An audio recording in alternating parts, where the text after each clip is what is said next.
All right, let's dive right in. Today, we're pulling back the curtain on the secret life of a program. What really happens from the second it's born to the moment it finishes its job. We're talking about one of the most fundamental ideas in all of computing, process management. I mean, think about it. You've done this a million times, right?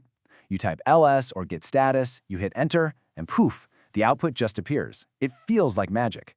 But what's happening in those few milliseconds? Well, it's not magic at all. It's this incredibly choreographed performance happening deep inside your operating system. And that's exactly how we're going to look at it today, like a little high-speed play in 3 acts. The main characters, our actors, are called processes.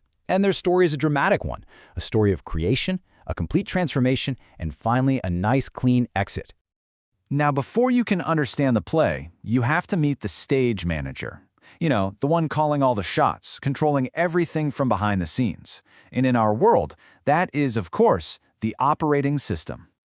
So what even is a process? Well, that's our main actor. Here's a great way to think about it. The program file sitting on your hard drive, like ls, that's just the script. But when you actually run it, the OS creates a live, breathing instance of that script, and that is the process. It's the actor on the stage with its own memory for its lines, its own procs, and its own unique state of mind. So, let's get to Act 1, the birth. How does a new process even come into the world? Well, in the world of Unix and Linux, it all starts with a kind of strange but incredibly powerful idea: cloning. And the system call for this is called fork. Okay, so when an existing process calls fork, the operating system literally creates a near-perfect clone of it. The new process, which we call the child, gets an exact copy of the original parent process's memory, its open files, pretty much everything. So for just a split second, you have 2 completely identical processes running. So, if they're identical twins, how in the world do they figure out who is who? It all comes down to one tiny, crucial detail: the number that the fork call returns. The original parent process gets back the unique ID of its new child. But the child process? It gets back a 0. That single difference is the signal. It's the fork in the road that lets them go on their own separate paths. And this brings us right to Act 2, the transformation. See, the child process has been born, but right now it's just a clone of its parent. It doesn't want to do the same old job. It has its own destiny. And this is where the exec system call comes into play. Now, exec doesn't create a new process. No, instead, it performs a complete and total makeover on the process that calls it. When a process calls exec, its entire memory, all its code, its data, everything, is wiped clean and completely replaced by a brand new program.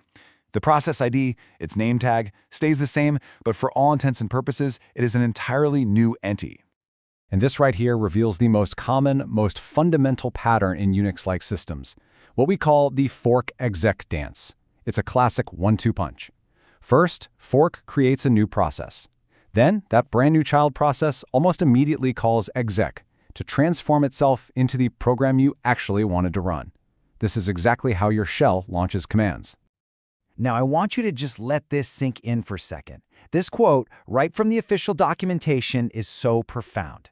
When exec works, it is a one-way trip. The old code that made the exec call, it's gone. It has been completely overwritten forever. The new program is now in total control. The only way you ever see a return value from exec is if something went horribly wrong. Okay, so the child process is off and running, doing its own thing. But what about the parent? Does it just move on with its life? Well, not so fast. A responsible parent has one final, absolutely crucial job to do. It has to wait. Yeah, you heard that right. If a parent process doesn't properly wait for its child to finish its job, that child process becomes a zombie. And while it's maybe not as scary as it sounds, it is a real problem for the overall health of your system. So what is a zombie process? It's basically a process that's technically dead, it's already finished all its work. But its entry in the operating system's big list of processes can't be removed yet. And why not? Because the OS is holding on to its final exit status, waiting for the parent to come and collect it. Until the parent does that, the process is just stuck in this weird undead state. This is exactly why the wait system call is so important. When a parent calls wait, it's actually doing a few key things. First, it collects the child's final exit status, to see if the job was a success. It also signals the OS that it's okay to finally release all of the child's resources. Most importantly, it's what prevents the child from becoming a zombie in the first place. And finally, it's just a simple way to coordinate tasks, so the parent knows for sure when a job is done. Okay, so now we've seen all the acts of our little play. We've seen the birth, the transformation, and the cleanup. So let's put it all together and just quickly review the full life cycle of a well-behaved process. You know, throughout its entire life, a process has a sense of self and even a sense of family. It can always find out its own unique ID by calling getpid.init, and it can always figure out who created it by calling getppd to get its parent's ID. This whole family tree is fundamental to how the OS manages and coordinates everything. And when a process has finally finished all its work, it takes a final bow by calling exit function. The number it passes along, usually a 0 for success, is its final message to the world. And that status code? That is the exact piece of information the parent has been waiting to collect with that wait call we just talked about. And there it is, the whole story. Birth through a fork, a total transformation thanks to exec, a graceful completion with exit, and finally, a responsible cleanup by the parent using wait. This simple 4-step sequence happens millions, probably billions of times a day inside your computer, just keeping everything running smoothly. So the next time you type a command and hit enter, just remember what's happening. It's not magic. It's a high-speed, perfectly choreographed ballet, an invisible dance of fork, X, and wait that literally powers everything you do on your computer.